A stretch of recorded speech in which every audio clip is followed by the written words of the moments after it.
What's going on, good peoples? It does feel like a Friday, so it's a Friday morning. And this lobby is a little naked. Hold on, hold on. Oh, there you go. We got a Christmas wreath. That's all the decoration we got in this lobby. Um, so much is so different in Hartford. I know this community work here and there and this and that and everything, but man, the Christmases of every year in and year out in Hartford, especially particularly speaking downtown Hartford, is dead. I don't care. They could put an ice skating rink in the middle of Main Street. It's still deadness going on. You know, when they removed the lights from the Constitution Plaza and they removed G Fox from downtown, yeah, we're dissecting the crap. And then they boarded up the walls in Hartford Civic Center. And they call it a different name and everything. I'm just like, no loyalty to the name Hartford. Ah, can't win them all. I don't lose hope in Hartford. There's a lot of good small businesses and good peoples here and there.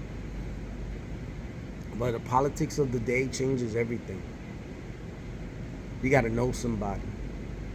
You gotta you gotta be more, I guess, organized in funding and whatever else is going on in the town near you and stuff like that. So there's all sorts of, sometimes it just makes you wonder who is in control of all these developers that keep coming into Hartford. I guess you got to talk to the people in City Hall, talk to the people in the political offices that hold, political positions in different districts and stuff like that in Hartford. I don't know. You tell me.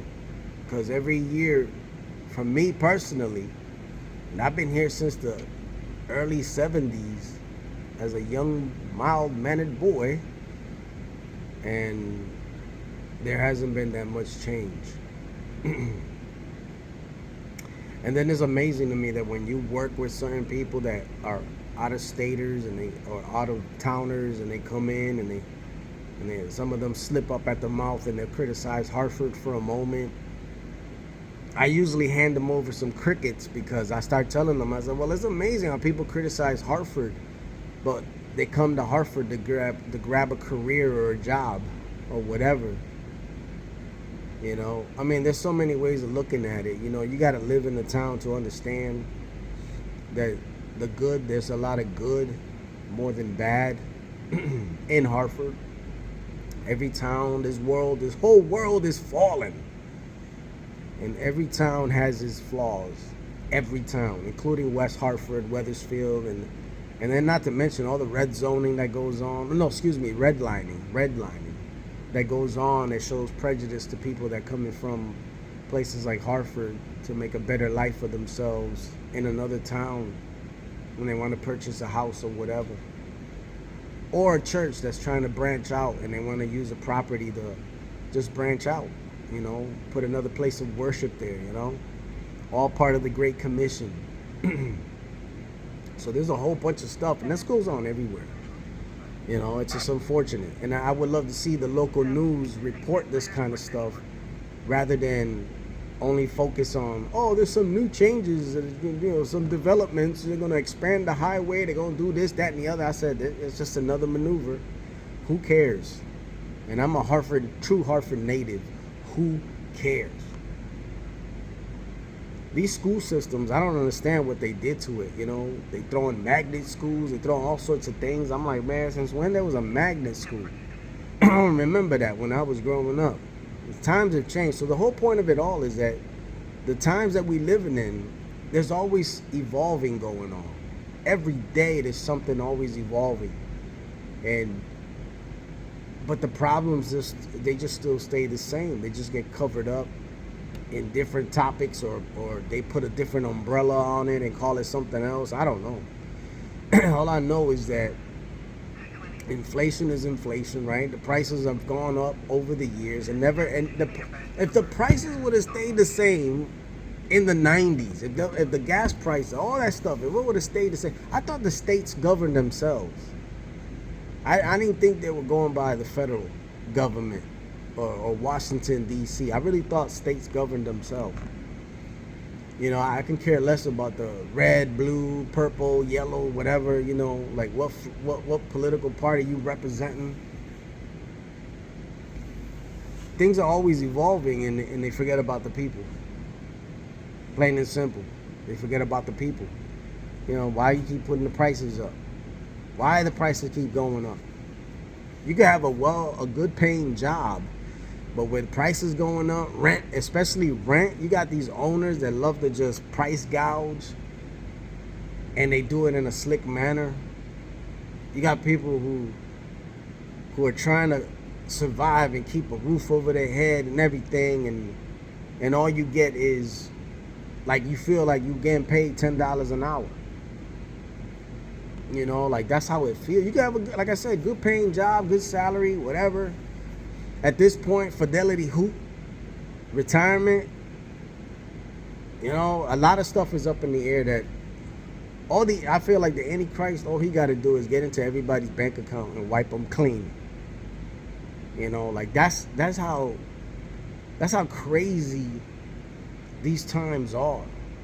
And people could feel powerful for a certain moment, but I remember I took this college course way back in the day, University of Hartford, and it was called Sources of Power. And it talked about everything. It was kind of like civics on steroids. And, you know, a lot of political talk, a lot of everything, a lot of debating, rebuttals, all kinds of stuff and everything. I remember the professor asked a question, and he was going around the room. He asked the whole entire room. And I was the last one. I raised my hand. I said, he said, what was the question? He said, when do you feel powerless? And I said, when I'm broke. That's when I feel powerless. And so a lot of that still stands today. And that was back in 1990 when I said that. And the smartest people in the classroom never said that. I guess because they were privileged. But other than that, all I can say is that it's so remnant. It's so reminiscent in today, in the present day.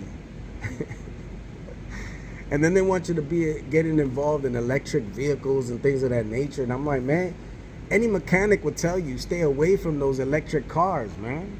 Any mechanic. Still keep driving your gas-powered vehicles. These people don't know, and not even the politicians know what they're talking about. Come on now. You know what I'm saying? I'm a grease monkey, man. I work on my car, yo. I do all sorts of things, but I'm not an expert in the mechanic work. But all I can say is that keep your gas-powered vehicle. Bump those electric cars. They serve no purpose. There's no infrastructure. There's nothing. In the wintertime, good luck with those things. They get stuck in the snow. You know why? Because those batteries are heavy. They're not equipped for that. Those vehicles are only equipped for warm conditions like in the south. You can never drive that up north. And yet you see Teslas everywhere or whatever in the state of Connecticut. But they have no clue. They have no clue. Let a blizzard come around. You think you're going to drive that in the blizzard? Good luck with that. Uphill climb, downhill. Yeah, good luck with that. All I know is that if you don't do your research, you're going to be bamboozled for the rest of your life until your last breath. You're going to be bamboozled. But enough about the worldly talk. Make sure you right with God. Make sure you prep your heart real good for God. You know, be like King David, a man after God's own heart. That should be your bumper sticker of life. That should be a good template for you, you men and women out there. Go after God's own heart. Just go after God's own heart. Be right with the Lord. Because these days are treacherous. They try to trick you with all this baloney talk. But when you stay in the Word of God and you stay in prayer every day, you stay grounded. You're unshakable. You're stronger than a redwood tree. You know what I'm saying? You got roots. You won't be shaken so easily by somebody's dumb, worldly Jeopardy answer of the day and all this other stuff. But it's enough about me, enough about that. I hope you slept very well. Hope you're looking forward to the weekend. I'm finally feeling a little bit better. I was under the weather for a long time. Come to find out, a coworker was Mr. Christmas and Mr. Thanksgiving all together, just spreading the good. You know, the gift that gift keeps on giving. Just get people sick. If you're sick, stay home. You want to go fellowship and everything? Stay home. Watch the fellowship online. And I'm not talking about Lord of the Rings. You know what I'm saying? If you're sick, you stay home and you heal up. You heal up properly. Try to be a responsible person. Think highly of others before you think of yourself. You know, because this whatever you call it, the common cold or whatever, it's a domino effect. You bring that in, and you hugging people in church or whatever, and you want to get people sick without the intention of getting somebody sick, man, that's on you. You gonna find out how many people got sick after you left. I'm your big brother. I'm gonna tell you like a T.I. is. Period. I'm not gonna fuse any filters. I'm a brother in Christ, but a lot of times, y'all gotta chill out with that, man. The only time you can get away with that is when you was a kid in school, and your parents didn't afford a babysitter, and they had to send you to school anyway as you were, and that kid would end up in the nurse's office all day, and then the nurse's office would call the parents, and they had to leave the job early to pick them up. That's what happened when I was growing up. You know, so for me, you know, you had to work. Parents had to work. They had to keep a roof over your head, you know, clothes on your back, food on the table. That's just the way it is in a family of blue collar workers. That's how it was for me. But so many kids were always being sent to the nurse's office.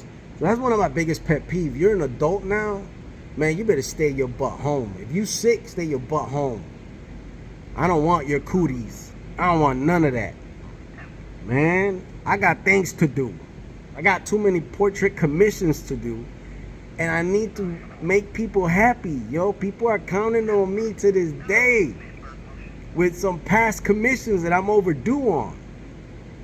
There's only one me. If you're sick, stay home. Don't get other people sick. I digress. You have a good day, and God bless.